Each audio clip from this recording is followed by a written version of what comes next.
할렐루야, 감사합니다. 우리 생명샘교회는 두 가지 중요한 일을 앞두고 있습니다. 첫 번째 중요한 일은 중직을 선출하는 것입니다. 2월 19일 주일 예배는 중직 선출을 위한 공동의회로 모이게 됩니다. 두 번째로 중요한 일은 다음 주 우리 2월 첫 주부터 이후 예배를 드리고 나서 점심 식사를 우리가 모두 함께 한 이후에 주일 오후 예배를 셀 예배로 전환해서 셀 예배를 드리는 것입니다. 중직을 세우고 주일 오후 예배를 셀 예배로 전환하는 것은 교회에 매우 중요한 일이 아닐 수가 없습니다. 따라서 이번 주와 다음 주는 교회란 무엇인가, 셀이란 무엇인가라는 주제를 정해서 함께 말씀을 나누고자 합니다. 교회란 무엇입니까? 오늘은 교회의 중요한 특성 5가지를 함께 살펴봄으로써 교회가 무엇인가를 이해할 수 있는 은혜의 시간이 될 수 있기를 바랍니다. 교회의 첫 번째 특성입니다. 그리스도와의 연합이에요.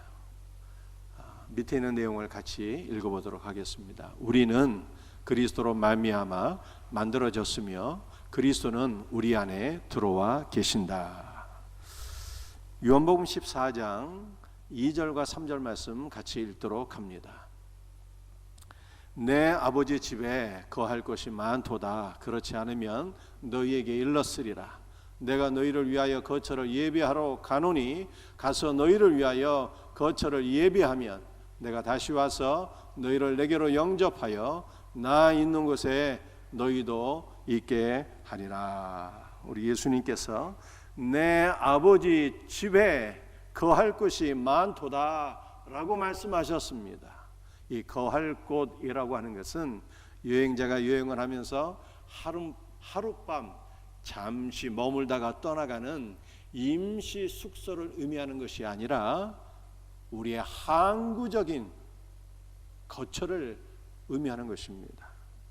그래서 영어 성경을 보게 되면 내 아버지 집에 거할 것이 많도다 했는데 이 거할 것을 맨션이라고 표현을 했어요. 항구적인 집이 있다는 거예요. 그렇다면 성도들의 항구적인 집은 어디에 있는 것입니까? 어떤 집입니까? 우리의 항구적인 집은 바로 하늘에 있는 거예요. 거룩하신 새 예루살렘이 우리의 영원한 거처입니다. 새 예루살렘은 천상의 교회입니다.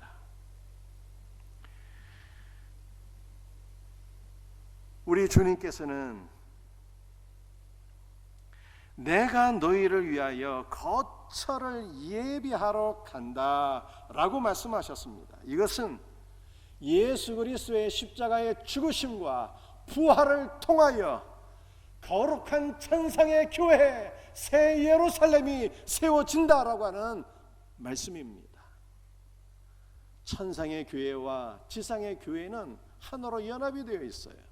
그러므로 예수 그리스도의 십자가의 죽으심과 부활을 통해서 이 땅에 교회가 세워지게 되었습니다. 교회를 세우신 분은 예수님이에요. 교회의 주권은 그리스도께 있는 것입니다. 교회는 그리스도의 죽으심과 부활로 말미암아 세워진 믿음의 공동체입니다. 또한 교회는 예수 그리스도와 성도와의 한몸된 공동체. 거룩한 새 예루살렘은 천상의 교회인데 이것은 신랑이신 예수 그리스도와 신부인 성도들의 한몸된 공동체인 것입니다. 이 땅에 있는 지상교회도 머리이신 그리스도와 몸인 성도들의 하나된 한몸 공동체인 것입니다. 우리 주님은 내가 다시 오리라 이렇게 말씀하셨어요. 그런데 그리스도께서 다시 오신다라고 하는 것이 현재형입니다. 여러분들 그리스도께서 다시 오신다는 것은 궁극적으로 그리스도의 재림을 가리키는 것이지만, 오늘 본문에서는 내가 다시 온다라고 하는 것이 현재형으로 되어 있습니다. 이것은 예수 그리스도께서 성령 안에서 날마다 우리에게 강림하신다는 것입니다. 초대교회 성도들은 날마다 마라나타를 고백하며 그리스도의 강림을 사모하며 기도했어요. 마라나타는 어떠한 뜻입니까? 마라나는 우리 주여, 타는 오시옵소서. 주 예수여 오시옵소서. 예수 그리스도의 강림을 날마다 사모하며 기도했습니다. 여러분들, 마라나타는 종말에 다시 오실 예수 그리스도를 가리키는 것이 아닙니다. 지금 이 순간 우리 주여 나에게 어서 속히 강림하여 주옵소서. 예수 충만을 사모하며 날마다 기도한 것입니다. 예수께서 성령 안에서 우리에게 강림하시면 어떠한 일이 일어나게 되는 것입니까? 성령 안에서 예수께서 우리에게 강림하시면 우리를 불러주세요. 우리 각 사람의 이름을 불러주십니다. 그러므로 주께서 우리의 이름을 불러주심으로 말미암아 우리가 그리스도께로 가까이 가게 되어서 예수를 믿게 되었고, 오늘 이 자리까지 오게 된 것을 믿으시기를 바랍니다. 우리 주님께서는 내가 다시 와서 너희를 내게로 영접하여 나 있는 곳에 너희도 있게 하리라, 이렇게 말씀하셨어요. 그런데 영접한다는 것이 원문의 뜻은요, 내가 데리고 갈 것이다, 이 뜻이에요. 이것은 예수님께서 성령 안에서 우리에게 강림하시는데, 예수께서 우리에게 강림하시는 목적이 무엇인가를 보여주고 있는 것입니다. 주님은 우리에게 임재하시고 우리 각 사람을 불러주시는데, 그 목적은 우리를 데리고 가서 주님과 함께 동거하도록 하기 위함이에요. 그러므로 교회는 주님과 연합되어서 주님과 함께하는 믿음의 공동체인 것입니다. 요컨대 교회는 예수 그리스도의 십자가의 죽으심과 부활로 말미암아 세워졌으며 주님과 한몸된 공동체입니다. 아무리 예배당이 크고 화려하고 시설이 잘 구비되어 있어도 주님께서 그곳에 안 계시고 주님과 연합되어 있지 않다면 그것은 교회가 아니에요. 교회는 성령 안에서 주님의 부르심을 받아 주님과 연합된 공동체가 바로 교회입니다. 사랑하는 성도들이요, 여러분들은 무엇을 사모하고 있습니까? 우리는 다 건강에 관심이 많아요. 혹시 몸에 어떤 영양소가 결핍될까 걱정이 되어서 비타민과 영양제를 먹고 있지 않습니까? 그런데 우리는 우리 자신을 다시 한번 더 점검해 봐야 돼요. 혹시 나에게 예수 결핍이 있는 것은 아닌가? 혹시 우리 교회가 예수 결핍된 교회는 아닌가? 점검하셔야 돼요. 우리는 무엇을 사모해야 되는 것입니까? 예수 충만을 사모해야 되는 것입니다. 예수님께서 나와 함께 하셔야지 그것이 바로 성도예요. 예수님께서 임재하시는 교회가 참교회입니다. 교회는 예수 그리스도와 연합이 그 생명이에요. 우리 생명샘교회가 더욱더 예수 그리스도로 충만하고 예수 생명이 가득 넘치는 주 예수와 연합된 복된 교회가 되기를 주님의 이름으로 축복합니다. 교회의 두 번째 특성이에요. 그리스도 안에서 하나됨입니다. 밑에 있는 내용을 같이 읽어보도록 합니다. 우리는 그리스도 안에서 하나가 되었다. 그리스도께서 성령 안에서 우리에게 강림하시고 우리를 불러주셨습니다. 그리고 우리를 데리고 주님께로 가서 주님과 동거하는 삶을 살게 하셨습니다. 그러므로 우리는 그리스도와 한 몸으로 연합되었습니다. 우리는 그리스도와 한 몸으로 연합되었을 뿐만 아니라 그리스도 예수 안에서 하나가 되었어요. 에베소 2장 13절 말씀입니다. 함께 같이 읽도록 하겠습니다. 이제는 전에 멀리 있던 너희가 그리스도 예수 안에서 그리스도의 피로 가까워졌느니라. 에베소 2장 13절 말씀은 그리스도를 믿기 이전에 우리의 상태와 그리스도를 믿고 난 이후에 우리의 상태를 가장 명확하게 보여주는 말씀입니다. 여러분들, 우리 한글 성경에 보게 되면은 멀리 있었다는 거예요. 우리가 그리스도를 믿기 전에는 멀리라는 단어가 13절 앞부분에 있잖아요. 가까워졌느니라는 13절 문장 맨 마지막에 있지 않습니까? 원문을 보게 되면 멀리와 가까이가 바로 붙어 있어야 연이어 기록되어 있습니다. 이것은 사도 바울이 에베소 2장 13절의 말씀을 기록할 때에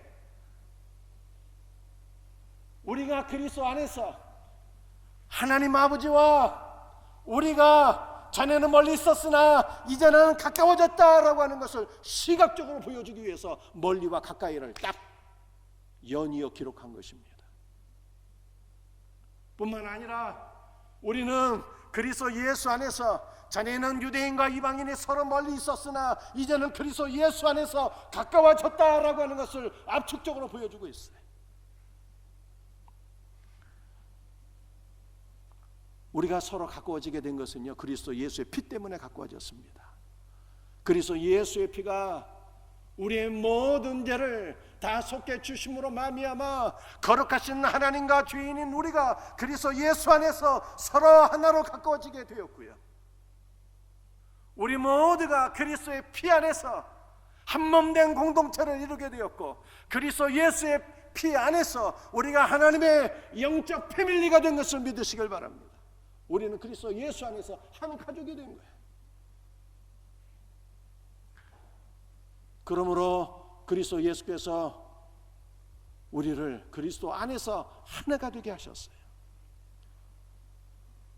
우리가 그리스도 예수 안에서 하나가 되었지만 주님께서 하나가 되게 하신 이 놀라운 은혜를 우리는 더욱더 굳건히 지켜나가야 됩니다. 그리스도 예수 안에서 하나가 되기 위해서 필요한 것들이 있어요. 첫 번째로 필요한 것은요, 믿음과 지식에 있어서 통일성이 있어야 됩니다. 에베소서 4장 13절 말씀 같이 한번 읽어보겠습니다. 우리가 다 하나님의 아들을 믿는 것과 아는 일에 하나가 되어, 믿는 것과 아는 일에 하나가 되어야 되는데, 하나가 된다는 것은 통일성을 가리키는 것입니다. 아는 일은 지식을 의미하며 믿음의 기초가 됩니다. 즉 바른 지식과 이 바른 지식 위에 바른 믿음이 세워지게 될 때 교회는 한몸된 공동체성을 유지할 수 있다는 뜻입니다. 여러분, 우리에게 바른 지식이 있어야 돼요. 바른 지식이란 무엇입니까? 초대교회에 위대한 신앙 고백이 있었으니 그것은 예수는 그리스도라는 거예요. 초대교회 성도들은 집에 있든지 교회에 있든지 그들은 예수는 그리스도라 가르치기를 쉬지 않았다고 성경이 말씀하고 있습니다. 여러분들, 그리스도라는 것이 무엇입니까? 그리스도, 하나님께서 기름 부어 세우신 우리의 구원자라고 하는 뜻입니다. 예수는 그리스도라는 것이 바른 지식이에요. 초대교회의 위대한 신앙 고백은 예수는 주님이라는 거예요. 주님이라는 것이 무슨 뜻입니까? 예수는 여호와 하나님이라는 뜻입니다. 여러분들, 예수 그리스도 당시에 이 주라고 하는 것은 두 가지 의미로 사용되었어요. 하나는 예수께서 여호와 하나님이라는 뜻이고, 또 하나는 예수께서 온 세상의 황제라는 뜻이에요. 이 주님이라는 호칭을 믿지 않는 세상은 오직 단 한 명에게 부여했는데 그것은 로마 황제에게만 부여했습니다. 그런데 예수 믿는 성도는 주라고 하는 호칭을 황제가 아니라 예수님께 부여한 것입니다. 예수는 그리스도라, 예수는 주님이라. 바로 이것이 초대교회 성도들의 위대한 믿음의 고백이었고, 이것이 바른 지식이었습니다. 이 바른 지식은 어떻게 얻을 수가 있는 것입니까? 성령께서 깨닫게 하시는 거예요. 그러므로 바울이 고린도서 12장에 말씀하기를 누구든지 성령으로 아니하고는 예수를 주시라 고백할 수 없느니라 말씀한 것입니다.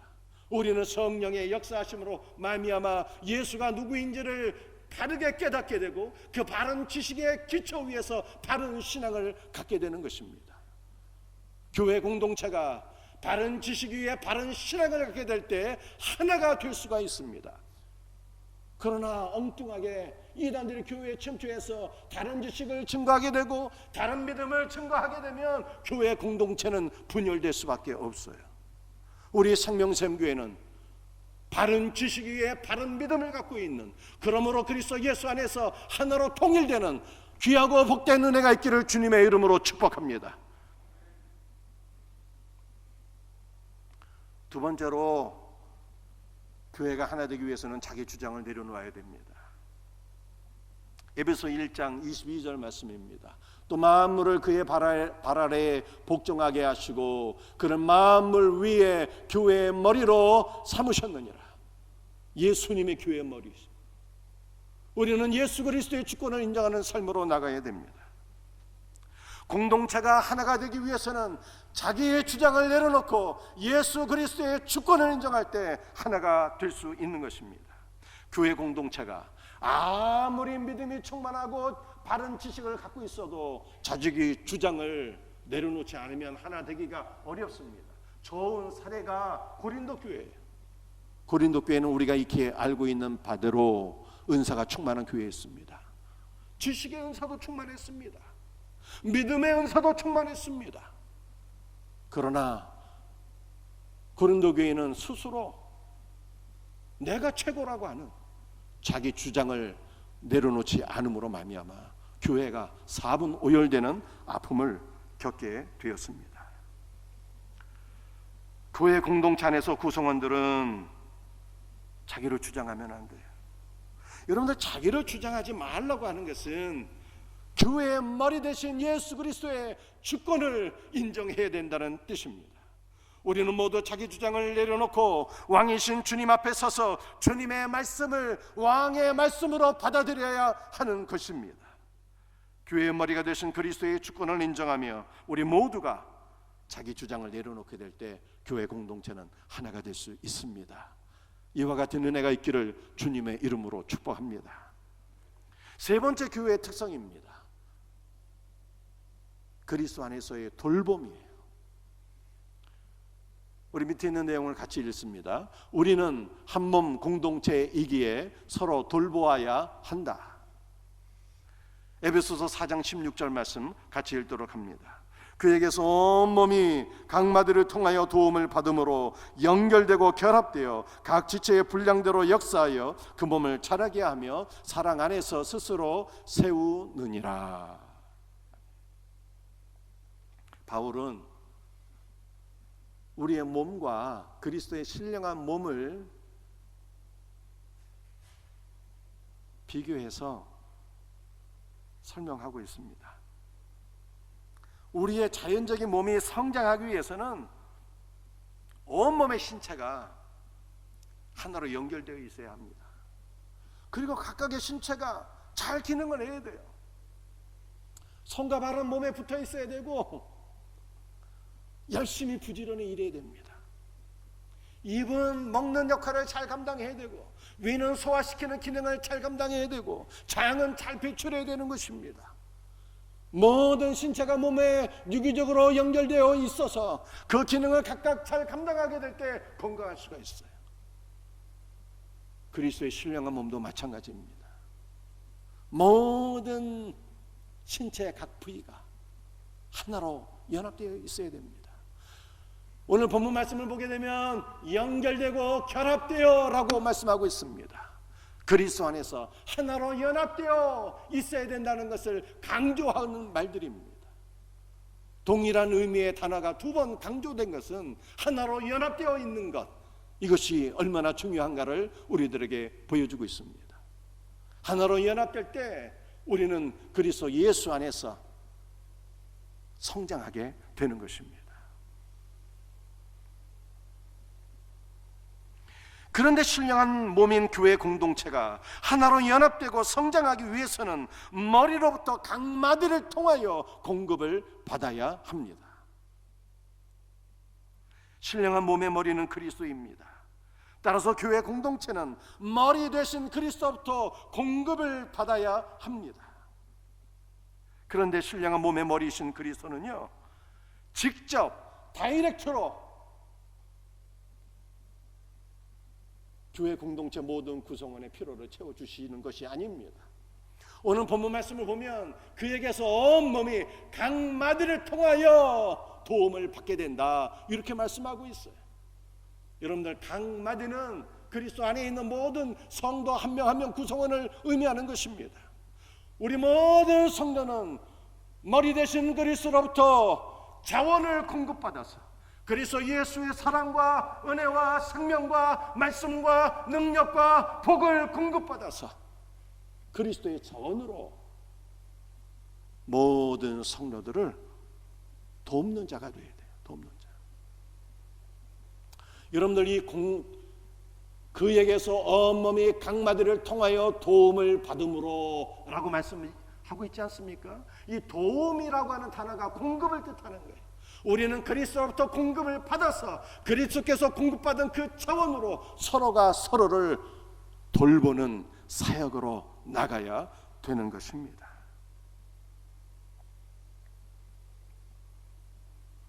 성도가 그리스도로부터 공급을 받아 연약한 지체에게 그리스도의 차원을 공급해 주는 것을 돌봄이라고 하는 거예요.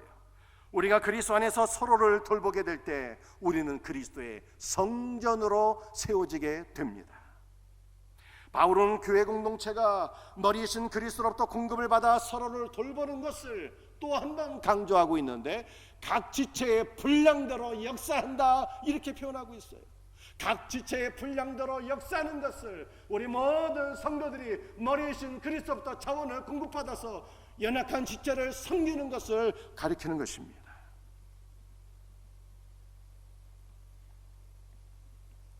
우리는 그리스도께로부터 자원을 공급받아서 위로는 하나님을 섬기고 아래로는 성도들을 섬기는 삶으로 나가야 되는 것입니다. 이것이 바로 돌봄이요 봉사인 것입니다. 이와 같은 교회가 될 때 교회 공동체는 건강한 교회로 세워지게 됩니다. 우리 생명샘교회는 2월 19일에 중직 선출을 하게 됩니다. 중직이란 어떤 사람입니까?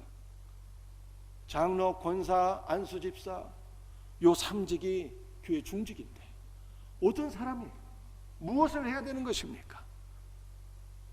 중직은 자기 주장을 하는 사람이 아닙니다. 그리스도께로부터 자원을 공급받아서 공동체 안에 연약한 지체들을 섬기고 돌보는 사람이에요. 우리 생명샘 교회는 돌봄이 필요한 분들은 많이 있지만 돌볼 수 있는 일꾼은 너무 적어요. 그러므로 중직들을 선출하는 목적이 바로 여기에 있습니다. 우리 생명샘교회 귀한 중직들이 세워져서 그리스도께로부터 자원을 공급받아 그리스도의 것으로 연약한 모든 지체들을 돌보며 섬기며 봉사할 수 있기를 주님의 이름으로 부탁드리고 축복합니다. 네 번째 교회의 특성이 그리스도 안에서 한몸 예배입니다. 네 번째, 밑에 있는 내용을 같이 읽습니다. 우리는 한몸 공동체이기에 함께 기도하며 예배한다. 에베소서 2장 18절 말씀이에요. 이는 우리들이 한 성령 안에서 아버지께 나아감을 얻게 하려 하심이라. 예수 그리스도로 말미암아 유대인과 이방인이 함께 하나님 앞으로 나아갈 수 있게 되었습니다. 성령 안에서 교회 공동체가 함께 하나님 앞으로 나아가는 것을 가리켜서 예배라고 하는 것입니다. 그런데 우리는 그리스도 안에서 한 몸이 되었기 때문에 한 사람만 하나님께 나가는 것이 아니라 우리 모두가 함께 하나님 앞에 나아가서 예배를 드려야 되는 것입니다. 그러므로 교회 공동체 예배는 모든 자들이 함께 예배 드리는 한 몸 예배입니다. 가정에서 자녀들이 각각 부모님과 대화하며 교제할 수 있습니다. 그러나 부모의 가장 큰 기쁨은 온 가족들이 함께 모여서 밥상에 둘러앉아 함께 먹고 마시며 기뻐하며 즐겁게 교제하는 것입니다. 교회도 마찬가지입니다. 우리는 각각 그리스도 안에서 하나님을 만나고 교제할 수 있습니다. 그러나 하나님의 가장 큰 기쁨은 그리스도 안에서 우리 모두가 함께 하나님께 나아가 기쁨으로 예배를 드리는 것입니다. 거룩한 주일에 모든 성도들이 함께 모여 주님의 말씀을 먹고 마시며 교제하는 것이 아버지 하나님의 가장 큰 기쁨인 것을 믿으시기를 바랍니다. 그러므로 교회 공동체는 나 홀로 예배 드리는 것에 만족해서는 안 됩니다. 모든 구성원들이 함께 하나님 앞으로 나와서 한 몸 예배 드리는 것을 사모하셔야 돼요.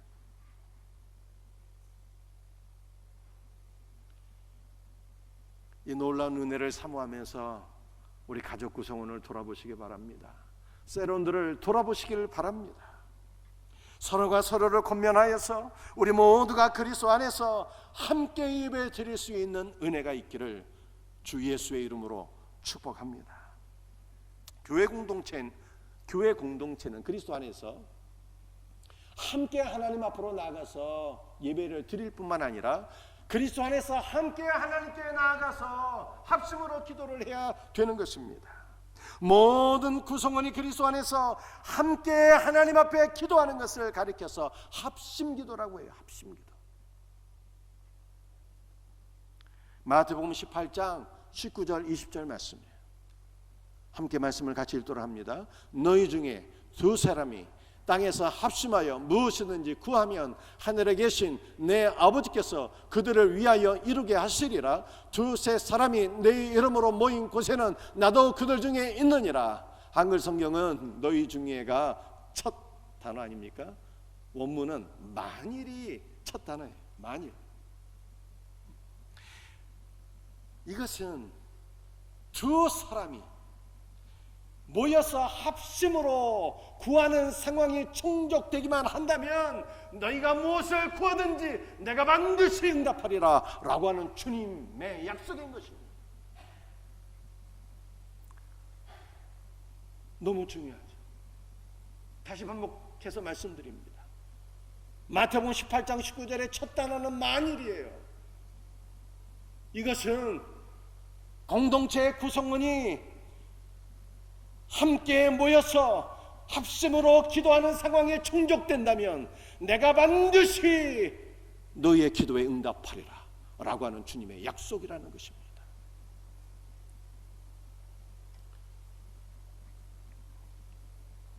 이것은 우리가 모여서 기도할 때 하나님의 응답이 있다는 것을 주님이 가르쳐 주시는 거예요. 모이다라고 하는 단어는 한 가지 목적을 가지고 한 마음으로 함께 모이는 것을 의미합니다. 그렇다면 공동체는 어떠한 목적으로 모여야 되는 것입니까? 내 이름으로 모이라고 말씀하셨어요. 내 이름은 예수의 이름이에요.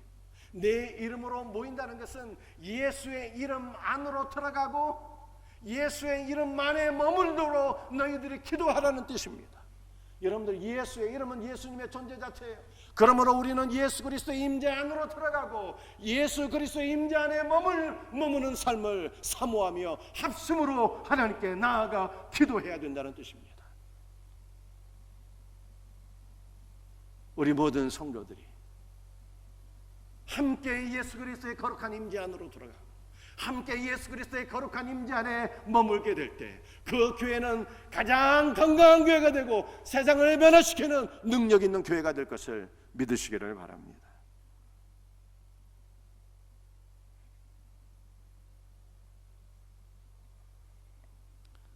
내일부터 3주간 우리 특별 새벽 기도가 있습니다. 우리는 각각 기도할 수 있어요.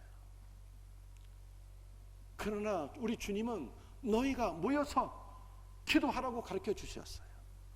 함께 모여서 기도하는 것이 주님의 뜻입니다. 이것이 응답받는 기도의 비밀이에요. 새벽을 깨워서 온 성도들이 함께 모여 기도하는 놀라운 은혜가 있기를 주님의 이름으로 축복합니다. 교회의 다섯 번째 특성입니다. 그리스도 안에서 영적 재생산이에요.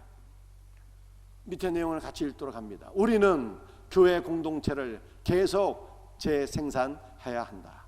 우리 마태복음 28장 19절 20절 말씀입니다. 함께 말씀을 같이 읽습니다. 그러므로 너희는 가서 모든 민족을 제자로 삼아 아버지와 아들과 성령의 이름으로 세례를 베풀고 내가 너희에게 분부한 모든 것을 가르쳐 지키게 하라. 아멘. 마태복음 28장 19절 20절 말씀은 예수께서 교회 공동체에 위임하신 대사명이 무엇인가를 분명하게 보여주고 있는 말씀입니다. 주님께서 교회 공동체에 맡겨주신 위대한 사명은 세상 모든 민족을 제자 삼는 것입니다. 세상 모든 민족을 제자 삼기 위해서 세 가지 일을 하라고 말씀하셨어요. 첫 번째는 가라고 말씀하셨습니다. 그러므로 우리는 전도 대상자에게로 가야 합니다. 왜 가야 하는 것입니까? 주님의 명령이에요. 또 한국교회가 회복되기 위해서 우리는 가야만 하는 것입니다. 우리 합동교단 교회 수가 11,200교회 정도 됩니다. 그런데 지난 한 해 동안 424교회가 폐쇄가 되었어요. 기독신문 2022년 9월 25일 기사를 보게 되면 코로나로 인해서 한국교회는 전례 없는 위기를 맞이하고 있다, 이렇게 말하고 있습니다. 지난 1년 동안 424교회가 폐쇄가 되었지만, 그러나 아직 존재하고 있지만 영적 생명력을 잃어버려서 교회가 더 이상 존재하지 않는 것과 동일한 상황은 상상 이상으로 많다는 거예요. 너무나도 많은 교회들이 존재는 하고 있지만 더 이상 사역하지 않는 그러한 교회들이 많이 있다고 보고하고 있어요. 한국교회 회복을 위해서 전도하지 않으면 안 됩니다. 주님은 가라고 말씀하셨어요. 모든 민족을 제자 삼기 위해서는 우리 갈 뿐만 아니라 세례를 베풀어야 됩니다. 세례를 베푼다는 것은 전도 수장자를 교회 공동체로 초대해서 복음을 듣게 하여 구원의 확신을 갖게 한 이후에 세례를 베풀라라고 하는 뜻입니다.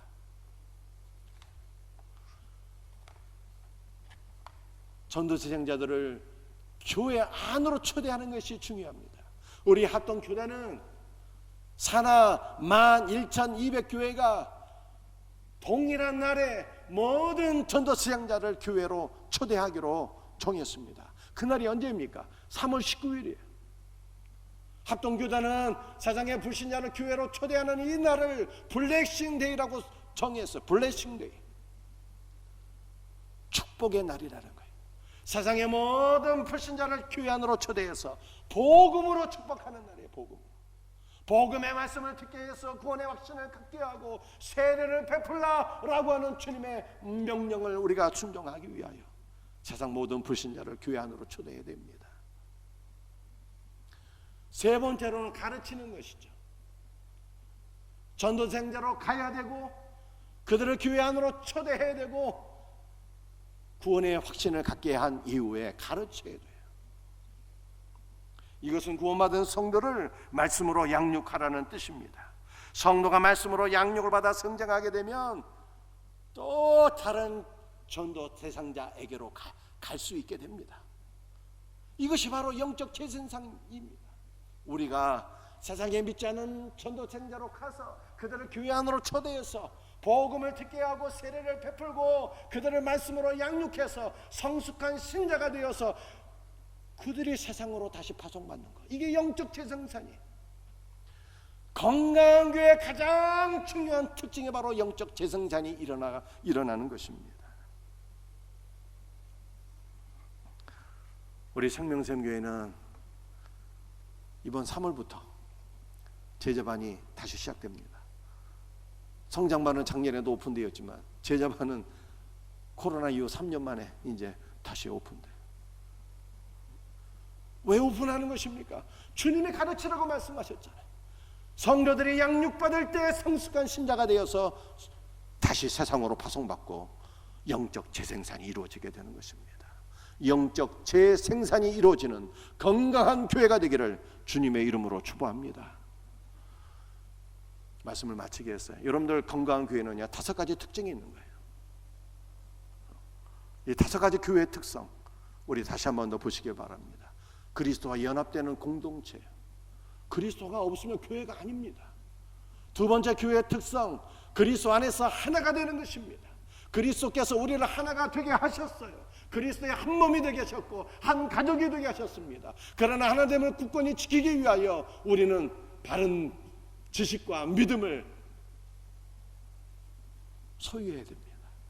자기 주장을 내려놓아야 되는 거예요.